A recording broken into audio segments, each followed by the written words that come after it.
పేరు real content jobs. మీకు నచ్చితే లైక్ చేయండి, షేర్ చేయండి, సబ్స్క్రైబ్ చేయండి.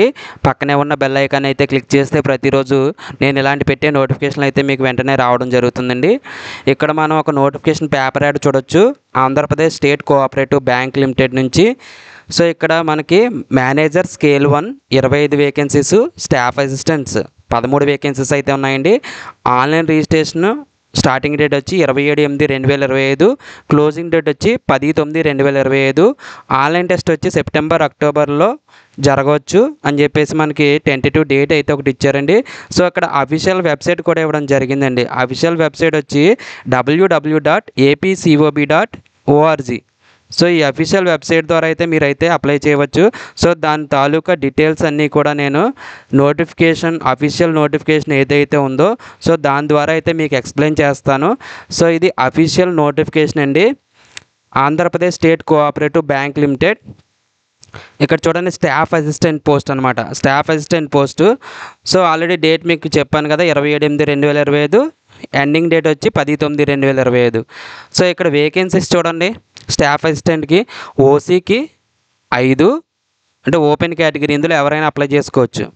BCA 1, BCB 2, BCC 0, BCD 2, BCE 0, SC group 1 0, SC group 2 1, SC group 3 1. So ఎస్సీకి 3 గ్రూప్స్ ఉన్నాయని 3 గ్రూప్స్ ప్రకారం కూడా ఇక్కడ వేకెన్సీస్ అయితే పెట్టడం జరిగింది. SC 0, EWS 1. టోటల్ వచ్చి 13 వేకెన్సీస్ అయితే ఉన్నాయండి స్టాఫ్ అసిస్టెంట్ అనమాట. అలాగే స్టాఫ్ అసిస్టెంట్ యొక్క పే స్కేల్ ఏంటంటే 24,050 రూపాయల నుంచి 64,480 రూపాయల మధ్యలో అయితే శాలరీ అయితే ఉంటుందండి. దీంతోపాటు మనకి అదర్ అలౌన్సెస్ కూడా ఉంటాయి, అవి ఇక్కడ మెన్షన్ చేశారు చూడండి. అలాగే ఎలిజిబిలిటీ క్రైటీరియా, ఆంధ్రప్రదేశ్లో ఉన్న ప్రతి ఒక్కరు కూడా ఈ నోటిఫికేషన్కి అయితే అప్లై చేసుకోవచ్చండి. సో ఆంధ్రప్రదేశ్లో 26 జిల్లాలు ఉన్నాయి. 26 జిల్లాలు అందరూ అప్లై చేసుకోవచ్చు. శ్రీకాకుళం, విజయనగరం, పార్వతీపురం, మన్యం, అల్లూరు సీతారామరాజు, విశాఖపట్నం, అనకాపల్లి, కాకినాడ, కోనసీమ, ఈస్ట్ గోదావరి, వెస్ట్ గోదావరి, ఏలూరు, కృష్ణా, ఎన్టీఆర్, గుంటూరు, పల్నాడు, బాపట్ల, ప్రకాశం, నెల్లూరు, కర్నూలు, నంద్యాల, అనంతపురం, శ్రీ సత్యసాయి, వైఎస్ఆర్ కడప, అన్నమయ్య, తిరుపతి, చిత్తూరు. ఈ జిల్లాలు ఏమైతే ఉన్నాయో 26 జిల్లాల క్యాండిడేట్స్ మాత్రమే ఇవి అప్లై చేసుకోవడానికి అర్హులండి. సో వేరే స్టేట్ వాళ్ళకైతే ఈ నోటిఫికేషన్ కాదండి, ఓన్లీ ఆంధ్రప్రదేశ్ స్టేట్ వాళ్ళకి మాత్రమే. సో ఏజ్ క్రైటీరియా చూడండి. ఏజ్ క్రైటీరియా వచ్చి 20 సంవత్సరాల నుంచి 25 సంవత్సరాల మధ్యలో అయితే ఉండాలండి. చూడండి, కట్ ఆఫ్ డేట్ ఇచ్చారు 2/7/1997, అలాగే 1/7/2005. ఈ మధ్య డేట్లో అయితే జన్మించాలండి. సో ఒకవేళ ఈ డేట్స్లో జన్మించినా సరే యాక్సెప్ట్ చేస్తారు. సో 20 నుంచి 28 సంవత్సరాలు అయితే మస్ట్ అండ్ షుడ్గా ఉండాలండి. కొంతమందికి ఏజ్ రిలాక్సేషన్ ఇచ్చారు ఇక్కడ చూడండి. ఎస్సీ ఎస్టీ వాళ్ళకి 5 ఇయర్స్, అంటే 25 + 5 33 ఇయర్స్ అనమాట. అలాగే బ్యాక్వర్డ్ క్లాస్ క్యాండిడేట్స్ అంటే బీసీ క్యాండిడేట్స్ ఎవరైతే ఉన్నారో 3 ఇయర్స్, అంటే 28 + 3 31 ఇయర్స్. నెక్స్ట్ ఇక్కడ చూడండి, ఫిజికల్లీ హ్యాండిక్యాప్డ్, ఫిజికల్లీ ఛాలెంజ్డ్, అందులో మళ్ళీ 3 కేటగిరీలు. జనరల్ కేటగిరీ అయితే 10 ఇయర్స్ రిలాక్సేషను, ఎస్సీ ఎస్టీ అంటే 15 ఇయర్స్ రిలాక్సేషను, అలాగే బీసీ అంటే కనుక 13 ఇయర్స్ ఏజ్ రిలాక్సేషన్ అనేది ఇవ్వడం జరిగిందండి. అలాగే ఎక్స్ సర్వీస్ మెన్ కూడా కేటగిరీ వైజ్ ఇచ్చారండి. అలాగే విడోస్, డైవర్స్ ఉమెన్ కూడా ఇచ్చారండి. ఇన్ సర్వీస్ క్యాండిడేట్స్ అంటే ఆల్రెడీ బ్యాంక్స్లో వర్క్ చేస్తున్న వాళ్ళకి కూడా ఇక్కడ రిజర్వేషన్ అనేది క్లియర్గా మెన్షన్ చేశారండి. సో మీ యొక్క కేటగిరీ ఏంటో చూసుకుని దాని ప్రకారం అయితే అప్లై చేసుకోండి. సో అలాగే ఈడబ్ల్యూఎస్కి ఏ విధమైన కండిషన్స్ ఉంటాయి అనేది కూడా ఇక్కడ మనకు నోటిఫికేషన్లో పెట్టడం జరిగిందండి. సో ఈ నోటిఫికేషన్ తాలూకా డిస్క్రిప్షన్లో నేను లింక్ అయితే ప్రొవైడ్ చేస్తానండి. సో అది కూడా మీరు ఫాలో అయ్యి మొత్తం నోటిఫికేషన్ అయితే ఒకసారి మళ్ళీ చూడండి. నెక్స్ట్ వచ్చి మీకు ఇక్కడ ఎడ్యుకేషన్ క్వాలిఫికేషన్స్ ఇచ్చారు చూడండి. 1/7/2025, అంటే జూలై 1వ తారీఖుకి ఉండవలసిన ఎడ్యుకేషన్ క్వాలిఫికేషన్ ఏంటంటే should be a graduate from a recognised university. అంటే గ్రాడ్యుయేట్ అంటే డిగ్రీ అండి, BSc, BA, BCom, BTech, any degree అనమాట, any discipline. So graduate degree అయితే పాస్ అయి ఉండాలి, అది కూడా జూలై 1వ తారీఖుకి. Proficiency in Telugu language is desired, అంటే తెలుగులో మాట్లాడడం రావాలి, చదవడం రావాలి, రాయడం రావాలి, ప్రొఫిషియన్సీ ఉండాలండి తెలుగులో. అలాగే knowledge of English is required, మనకి ఇంగ్లీష్ గురించి నాలెడ్జ్ అనేది ఉండాలి, కనీస అవగాహన అనేది ఉండాలి. Preference will be given to candidates with computer knowledge. ఎవరికైతే కంప్యూటర్ నాలెడ్జ్ ఉంటుందో వాళ్ళకైతే ప్రిఫరెన్స్ అనేది ఇవ్వడం జరుగుతుంది. కొంతమంది డిగ్రీలోనే కంప్యూటర్ సబ్జెక్ట్ ఉంటుందండి, సో అలా ఉంటే ప్రాబ్లం లేదు. ఒకవేళ కంప్యూటర్ సబ్జెక్ట్ లేని వాళ్ళైతే పీజీడీసీఏ కానీ డీసీఏ కానీ నేర్చుకుని ఉంటారు. సో అలా ఉన్నా సరే యాక్సెప్టబుల్ అనమాట. ప్రిఫరెన్స్ వాళ్ళకి ఇస్తారనమాట. కంప్యూటర్ నాలెడ్జ్ ఎవరికైందో వాళ్ళకి ప్రిఫరెన్స్ అనేది ఇవ్వడం జరుగుతుందండి. అప్లికేషన్ ఫీ చూడండి, ఇక్కడ fees including of GST. So అన్ని ఛార్జెస్ కలుపుకొని మనకి ఫీజు అయితే ఇక్కడ పెట్టడం జరిగిందండి. కేటగిరీ వైజ్ పెట్టారు చూడండి. SC, ST, PWBD, ex service men ఎవరైతే ఉన్నారో వాళ్ళకి 590 రూపాయలు అనేది టోటల్ ఫీ అండి. అలాగే ఓసీ, ఈడబ్ల్యూఎస్, బీసీ, ఓసీ అంటే అన్రిజర్వ్డ్ క్యాండిడేట్ అన్న జనరల్ కేటగిరీ అయినా ఓసీ కింద వస్తారండి. ఓసీ, ఈడబ్ల్యూఎస్, బీసీ ఎవరైతే ఉన్నారో వాళ్ళకి 826 రూపాయలు అనేది ఫీ అనేది ఛార్జ్ చేస్తున్నారండి. సో సెలక్షన్ ప్రొసీజర్ ఎలా ఉంటుందంటే దీనికి ఒక ఆన్లైన్ టెస్ట్ అనేది పెట్టడం జరుగుతుంది. అది ఇంగ్లీష్లో మాత్రమే ఉంటుంది. సో ఆన్లైన్ టెస్ట్ అనేది చూడండి 200 మార్క్స్కి అనేది ఆన్లైన్ టెస్ట్ అంటే సిబిటి కంప్యూటర్ బేస్డ్ టెస్ట్ ఉంటుంది. దానిలో ఏ సబ్జెక్ట్స్ ఉంటాయో చూడండి. ఇక్కడ రీజనింగ్ 40 క్వశ్చన్స్ ఇస్తారు, 50 మార్కులు అయితే రావాలి, మ్యాక్సిమం 50 మార్క్స్. అలాగే quantitative aptitude 40 questions 50 marks maximum. English language 40 questions 40 marks. అలాగే general awareness 40 questions 40 marks. Computer knowledge 40 20 marks. Total వచ్చి 200 క్వశ్చన్స్ ఉంటాయండి. 200 మార్క్స్ అనేవి మ్యాక్సిమం మార్క్స్ అనమాట.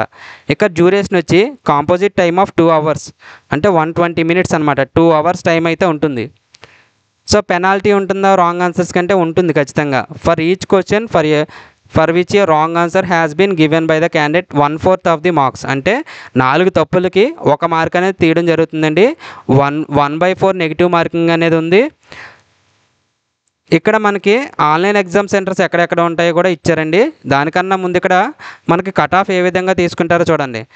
On scores in individual test అంటే మనకి ఇక్కడ ఇండివిజువల్ టెస్ట్ అంటే రీజనింగ్లో మినిమం మార్క్స్ రావాలి, క్వాంట్లో మినిమం మార్క్స్ రావాలి, ఇంగ్లీష్లో మినిమం రావాలి, జిఏలో మినిమం రావాలి, అలాగే సీకేలో అంటే కంప్యూటర్ నాలెడ్జ్లో కూడా మినిమం మార్క్స్ అనేవి రావాలండి. అలాగే ఆన్ టోటల్ స్కోర్ ఈ 200 మార్క్స్ మీద కూడా మనకి కట్ ఆఫ్ అనేది పెట్టడం జరుగుతుంది. 200 మ్యాక్సిమం మార్క్స్ ఉన్నాయి కదా, సో 200 మ్యాక్సిమం మార్క్స్ మీద కూడా కట్ ఆఫ్ పెడతారు. సో ఇలాగ రీజనింగ్ మీద ఉంటుంది, సో ఇలా క్వాంటివ్ యాప్టిట్యూడ్ మీద కట్ ఆఫ్ ఉంటుంది, ఇంగ్లీష్లో కట్ ఆఫ్ ఉంటుంది, జిఏలో కట్ ఆఫ్ ఉంటుంది, కంప్యూటర్ నాలెడ్జ్లో కట్ ఆఫ్ ఉంటుంది, అలాగే ఓవరాల్గా కూడా టోటల్లో కూడా కట్ ఆఫ్ ఉంటుందండి. సో ఇక్కడ ఎగ్జామినేషన్ సెంటర్స్ చూడండి. ఇప్పుడు శ్రీకాకుళం, విజయనగరం, విశాఖపట్నం, కాకినాడ, రాజమండ్రి, ఏలూరు, విజయవాడ, గుంటూరు, ఒంగోలు, నెల్లూరు, తిరుపతి, కడప, కర్నూలు, అనంతపురం ఇలా 14 అయితే ఎగ్జామినేషన్ సెంటర్స్ అయితే అలాట్ చేశారండి. సో మనమైతే ఆన్లైన్లో టిక్ చేయాలి అప్లై చేసుకునేటప్పుడే. సో ఎవరైతే సెలెక్ట్ అవుతారో వాళ్ళకి ఇక్కడ ప్రొబేషన్ పీరియడ్ అనేది 12 మంత్స్ అనేది ఉందండి. సో 12 మంత్స్ అంటే 1 ఇయర్ అనేది probation period. How to apply అనేది ఇక్కడ ఇచ్చారు. మనం ఆన్లైన్లో అప్లై చేసుకునేటప్పుడు అప్లికేషన్ రిజిస్ట్రేషన్ చేసుకోవాలండి. సో రిజిస్ట్రేషన్ తర్వాత డాక్యుమెంట్ స్కాన్ అప్లోడ్ చేయాలి, పేమెంట్ ఆఫ్ ఫీజు అనేది పే చేయాలి. సో 3 స్టెప్స్లో అయితే ఉంటుందని చెప్పేసి ఇక్కడ పెట్టారు మనకి. అది కూడా డేట్ కూడా ఇచ్చారు 10/9/2020 లాస్ట్ డేటు. ఇక్కడ అలాగే మనకి డిక్లరేషన్ ఒకటి ఉంటుందండి. ఆ డిక్లరేషన్ అనేది మనం ఆన్లైన్లో సబ్మిట్ చేయాలండి. ఆ డిక్లరేషన్ ఇక్కడ ఇచ్చారు చూడండి, 12th పేజ్లో ఇచ్చారండి. అంటే మన పేరు, ఇక్కడ నేమ్ ఆఫ్ ది క్యాండిడేట్ అని ఇచ్చారు కదా, ఇది రాయక్కర్లేదు. ఇక్కడ మన పేరు రాసి hereby declare that all the information submitted by me in the application form is correct, true and valid. I will present the supporting documents as and when required. So ఇదైతే మనం ఒక పేపర్ మీద రాసి ఇది మనం ఆన్లైన్లో submit చేయాలి application పెట్టేటప్పుడు. సో ఇది స్మాల్ లెటర్స్లో ఉండాలండి. ఇక్కడ యాజ్ ఇట్ ఈస్గా ఎలా ఉందో అలా ఉండాలి. మన నేమ్ కూడా స్మాల్ లెటర్స్లో ఉండాలండి. సో నెక్స్ట్ వచ్చి అప్లికేషన్ రిజిస్ట్రేషన్కి మనకు అఫీషియల్ వెబ్సైట్ ఇచ్చారు www.apcob.org. సో ఇందులోనే అప్లై చేయాలండి. ఇది అఫీషియల్ వెబ్సైట్ అనమాట. ఆఫ్లైన్లో అయితే పోస్టులు అయితే తీసుకోవడం జరగదండి, ఆన్లైన్లోనే. సో అలాగే పేమెంట్ మోడ్ కూడా మనం వచ్చేసి ఇక్కడ చూడండి, debit cards RuPay, visa, master card, Maestro, credit cards, internet banking, IMPS, UPI, cash cards, mobile wallets, దీని ద్వారా అయితే మనం ఆన్లైన్ పేమెంట్ అనేది చేసుకోవాలండి. ఇక్కడ చూడండి స్కానింగ్ అండ్ అప్లోడ్ డాక్యుమెంట్స్ ఎలా అప్లోడ్ చేయాలి ఏంటనేది ఇచ్చారు. Photograph image 4.5 centimetres into 3.5 centimetres ఉండాలండి. సో అలాగే దీన్ని మరి మనం అప్లోడ్ చేసేటప్పుడు ఎలా ఉండాలంటే 20 KB టు 50 KB మధ్యలో ఉండాలి.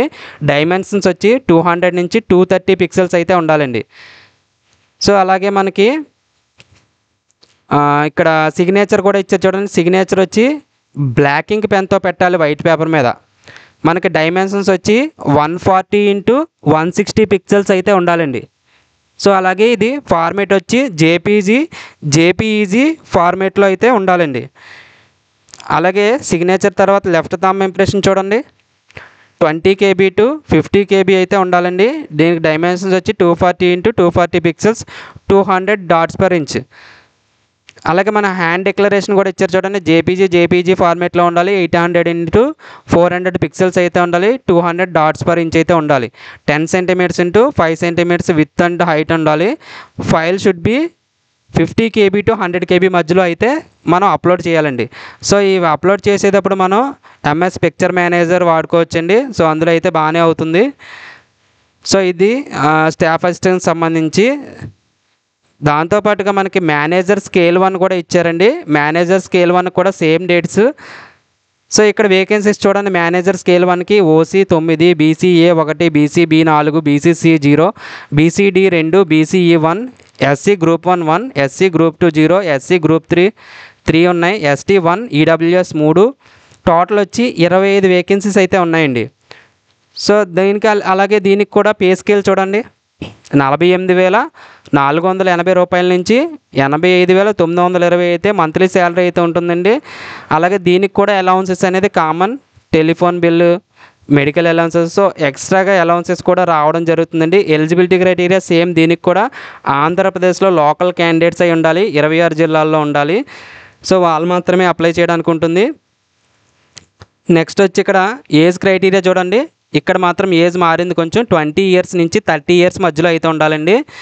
30 సంవత్సరాలు మించకూడదు. కట్ ఆఫ్ డేట్ ఇచ్చారు 2/7/1995 నుంచి 1/7/2005 మధ్యలో జన్మించి ఉండాలి. అలాగే ఈ 2 డేట్లో జన్మించినా కూడా యాక్సెప్టబుల్ అండి. అలాగే ఇక్కడ ఏజ్ రిలాక్సేషన్ ఇచ్చారు. SC ST వాళ్ళకి 5 ఇయర్స్, BC వాళ్ళకి 3 ఇయర్స్, ఫిజికల్లీ ఛాలెంజ్డ్కి 10 ఇయర్స్.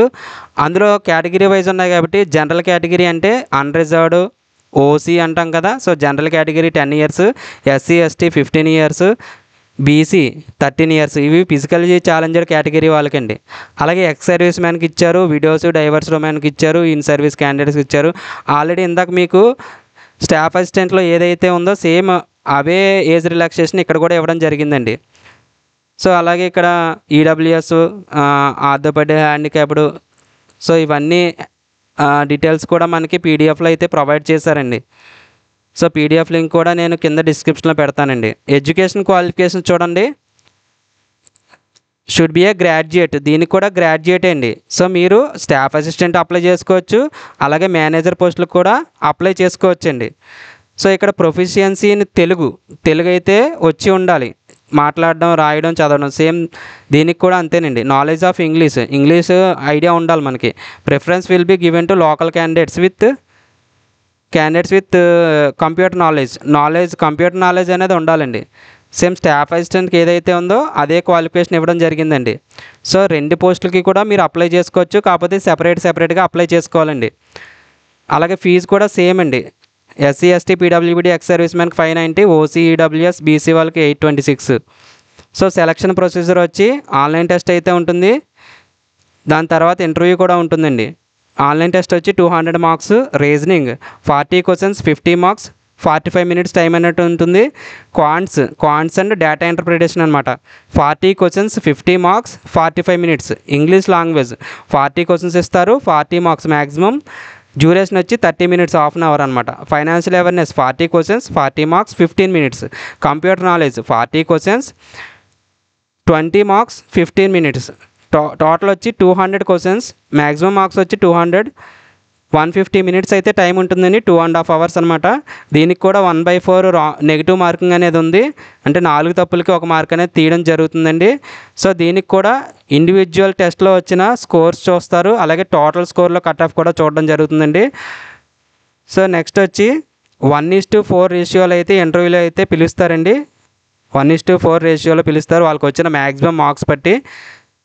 అలాగే మినిమం మార్క్స్ కూడా కేటగిరీ వైజ్ అనేది చూస్తారండి ఇందులో. నెక్స్ట్ వచ్చి ఎగ్జామినేషన్ సెంటర్స్ స్టాఫ్ అసిస్టెంట్కి ఏవైతే ఇచ్చారో దీనికి కూడా అదేనండి, సేమ్ ఎగ్జామినేషన్ సెంటర్స్ అయితే ఇవ్వడం జరిగింది. నెక్స్ట్ వచ్చి ప్రొబేషన్ పీరియడ్ అనేది 12 months. సో దీనికి కూడా అప్లికేషన్ అనేది సేమ్ ప్రాసెస్ అండి. సో బ్యాంక్ ఎగ్జామ్స్కి ఎవరైతే ఆల్రెడీ IBPS SBI ఎవరైతే అప్లై చేశారో సేమ్ ప్రాసెస్ అండి ఆన్లైన్ అప్లికేషన్. సో దానికి దీనికి పెద్ద చేంజ్ అయితే ఏమి ఉండదు. సో ఆన్లైన్ అప్లికేషన్ ఫామ్ కూడా మీకు చూపిస్తానండి ఎలా ఉంటుందో. సో మనకు అఫీషియల్ వెబ్సైట్ మీ అందరికీ తెలిసిందే, apcob.org/careers అని కొట్టగానే మనకైతే ఇలా అయితే వెబ్సైట్ ఓపెన్ అవుతుందండి. సో ఇక్కడ application are invited for applicant to the post of manager scale 1. ఇక్కడ చూడండి డౌన్లోడ్ నోటిఫికేషన్ అంటే మేనేజర్ సంబంధించి నోటిఫికేషన్ అనేది డౌన్లోడ్ అవుతుంది. అలాగే ఇక్కడ పోస్ట్ ఆఫ్ స్టాఫ్ అసిస్టెంట్ అంటే స్టాఫ్ అసిస్టెంట్ సంబంధించి నోటిఫికేషన్ అయితే డౌన్లోడ్ అవుతుంది. డౌన్లోడ్ నోటిఫికేషన్ క్లిక్ చేస్తే ఒకవేళ మనం అప్లై ఆన్లైన్ క్లిక్ చేస్తే కనుక అప్లికేషన్ లింక్ మీద ఇక్కడ రైట్ సైడ్లో కనిపిస్తుంది కదా, సో అప్లికేషన్ లింక్ మీద అయితే క్లిక్ చేయాలండి. క్లిక్ చేసిన తర్వాత మనకి ఇలాగైతే ఓపెన్ అవుతుంది. ఇలా ఓపెన్ అయిన తర్వాత ఇక్కడ చూడండి ఇంపార్టెంట్ డేట్స్ ఇచ్చారు. 27/8/2025 స్టార్టింగ్ డేటు, ఎండింగ్ డేట్ వచ్చి 10/9/2025. సో ఆన్లైన్ పేమెంట్ కూడా 10వ తారీఖుతో అయితే ముగుస్తుందండి. సో ఇక్కడ click here for new registration అనేది క్లిక్ చేయాలి. ఇలా క్లిక్ చేసిన తర్వాత బేసిక్ ఇన్ఫర్మేషన్ అనేది అడుగుతుంది. ఇక్కడ మనకి ఫస్ట్ నేమ్ ఏంటి, కన్ఫర్మ్ ఫస్ట్ నేమ్ అంటే మళ్ళీ ఎంటర్ చేయాలి. మన ఫస్ట్ నేమ్ 10th క్లాస్లో చూసి ఎంటర్ చేయండి. 10th క్లాస్ మార్క్ లిస్ట్ మీద ఏదైతే ఫస్ట్ ఎంటర్ చేసిందో సో అది ఇక్కడ ఫస్ట్ నేమ్గా వస్తుంది. అలాగే confirmation first name same as it is మళ్ళీ ఎంటర్ చేయాలి. మిడిల్ నేమ్ అలాగే మధ్యలో ఏమైతే పేరు ఉందో ఆ పేరు ఎంటర్ చేయాలి. మళ్ళీ కన్ఫర్మేషన్ మళ్ళీ ఎంటర్ చేయాలి. లాస్ట్ నేమ్ అలాగే లాస్ట్ నేమ్ ఉంటే లాస్ట్ నేమ్ ఎంటర్ చేస్తాం. మళ్ళీ కన్ఫర్మ్ చేయాలి అంటే మళ్ళీ 2 సార్లు ఎంటర్ చేయాలి. ఒక్కొక్కటి 2 సార్లు ఎంటర్ చేయాలండి. సో ఆటోమేటిక్గా ఇక్కడ ఫుల్ నేమ్ అనేది రావడం జరుగుతుంది. మన మొబైల్ నెంబర్ ఏదైతే పర్మనెంట్గా ఉంటుందో మొబైల్ నెంబర్ ఇక్కడ ఇవ్వాలి. అలాగే confirm mobile number same as ఈజ్గా మళ్ళీ అదే మొబైల్ నెంబర్ ఇవ్వాలి. ఒకవేళ ఆల్టర్నేటివ్ మొబైల్ నెంబర్ ఉంటే కనుక ఇక్కడ ఎంటర్ చేయాలి. వేరే మొబైల్ నెంబర్ ఏమైనా ఉంటే ఈమెయిల్ ఐడి మనది ఏదైతే పర్మనెంట్గా ఉంటుందో అదే మెయిల్ ఐడి ఇవ్వండి. ఉద్యోగం వచ్చేంత వరకు అది ఉండాలి మన దగ్గర. సో మెయిల్ ఐడి ఇక్కడ @gmail.com or @yahoo.com ఇక్కడ మెన్షన్ చేయాలి. డొమైన్స్ నేమ్ అన్నది దగ్గర కన్ఫర్మ్ ఈమెయిల్ ఐడి అంటే సేమ్ యాజ్ ఇట్ ఈజ్గా మళ్ళీ మెయిల్ ఐడి అయితే ఇక్కడ పెట్టాలి మనం. సెక్యూరిటీ కోడ్ అంటే క్యాప్చా టైప్ చేస్తాం. ఇక్కడ ఏదైతే డిస్ప్లే అవుతుందో క్యాప్చా టైప్ చేసి సేవ్ అండ్ నెక్స్ట్ కొట్టాలండి. ప్రతిదానికి సేవ్ అండ్ నెక్స్ట్ కొట్టాలి ఇక్కడ. సో ఫోటో సిగ్నేచర్ ఇక్కడ అప్లోడ్ చేస్తాం నెక్స్ట్ స్టెప్లో. ఆ నెక్స్ట్ స్టెప్లో మన డీటెయిల్స్ అంటే మన ఎడ్యుకేషన్ క్వాలిఫికేషన్ డీటెయిల్స్, మన personal details, so study details అన్నీ కూడా ఇక్కడ డీటెయిల్స్ అయితే ఎంటర్ చేస్తాం. ఎంటర్ చేసిన తర్వాత ప్రివ్యూ చూసుకోవాలండి. ఇక్కడ మనకి నెక్స్ట్ స్టెప్లో ప్రివ్యూ కనిపిస్తుంది సేవ్ అండ్ నెక్స్ట్ కొడితే. సో ప్రివ్యూ మీద కూడా మనం సబ్మిట్ కొడితే అప్లోడ్ చేయాలి. నెక్స్ట్ అప్లోడ్ చేయాల్సినవి ఏంటి, ఫోటో సిగ్నేచర్ ఆల్రెడీ అప్లోడ్ చేస్తాం కాబట్టి hand declaration, left thumb impression మనం ఇక్కడైతే అప్లోడ్ చేయాలండి. సో తర్వాత వచ్చి పేమెంట్, లాస్ట్లో పేమెంట్ అనేది ప్రాసెస్ ఉంది కాబట్టి ఆల్రెడీ పేమెంట్ ఫీ ఎంత కట్టాలి ఏంటనేది చెప్పాను కదా. సో ఆ ఫీ పేమెంట్ అనేది చేయాలి. సో ఇదండి అప్లికేషన్ ప్రాసెస్. సో మీరైతే లేట్ చేయొద్దు, లాస్ట్ డేట్ వరకు అయితే చూడొద్దు. ఆన్లైన్ ఇష్యూస్ ఉంటాయి కాబట్టి 2 రోజులు ముందుగానే అప్లై చేయండి. ఒకవేళ మన ఛానల్ కనుక నచ్చితే కనుక రియల్ కంటెంట్ జాబ్స్ మన ఛానల్ పేరు. సో RCJ సబ్స్క్రైబ్ చేయండి. పక్కనే ఉన్న బెల్ ఐకాన్ క్లిక్ చేస్తే ప్రతిరోజు మీకు ఇలాంటి నోటిఫికేషన్లు అయితే రావడం జరుగుతుందండి. Thank you for watching.